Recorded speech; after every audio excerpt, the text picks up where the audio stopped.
Hi everybody and welcome back to Borderlines today. So today I thought I'd do a quick video about if you're taking your kids to London, where should you go and where should you take them? Now, I live approximately 60 to 90 minutes from London. Okay, by train that is, because I live down on the south coast. So I don't live very far from London. Okay, and my daughter, which would be my middle daughter, has been moaning at me to take her to London since Queen Elizabeth II died. She's been wanting to go to London. So what I'm going to do today is base it on what she wants me to do with her when I eventually manage to take her up to London.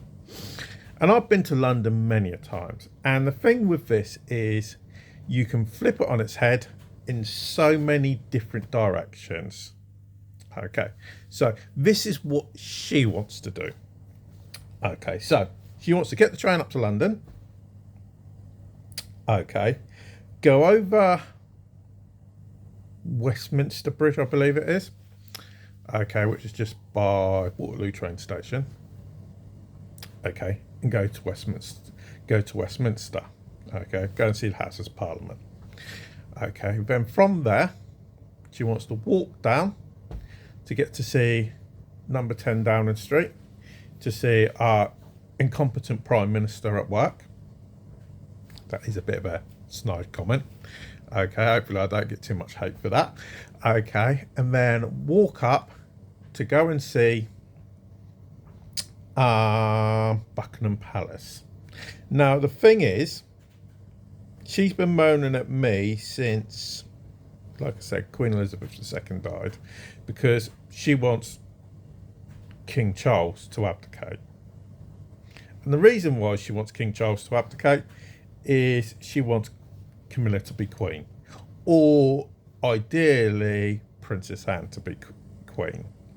She doesn't believe that we should have a king in this country because, you know, she's only 8 years old. Okay, so she's never known to us to have a king, but she would like to go and meet Camilla. Okay, and she'd like to go and have tea and sandwiches and cakes with her. You know, that's her dream. But you know, not all dreams come true. And from that, her ideal solution would be to go on one of the boats and go down the Thames, which I've personally done.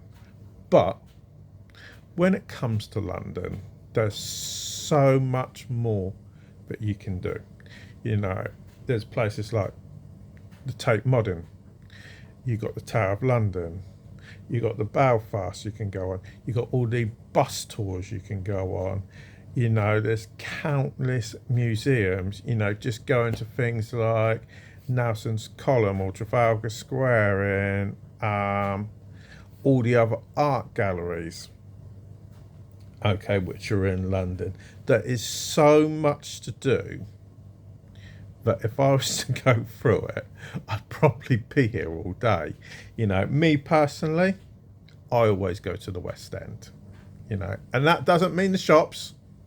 You know, because as a youngster, as a teenager, because my father used to live in South London. Okay, he used to take me up to the West End on a regular basis. So, you know, I always used to go to Chinatown. I used to love going to Chinatown, you know, especially going to the bakeries. Not a lot of people think about the bakeries in Chinatown. They normally think about all the Chinese restaurants. I love Chinatown. Then obviously you got the West End shows and everything. So there's so much you can physically do in London. And let's not forget the fishing. There's great fishing on the Thames. Now, it depends whereabouts on the Thames you are. Now, me and my father-in-law personally have spoken about going fishing for the barbel, which most people don't think about. Hard to catch, big fish as well.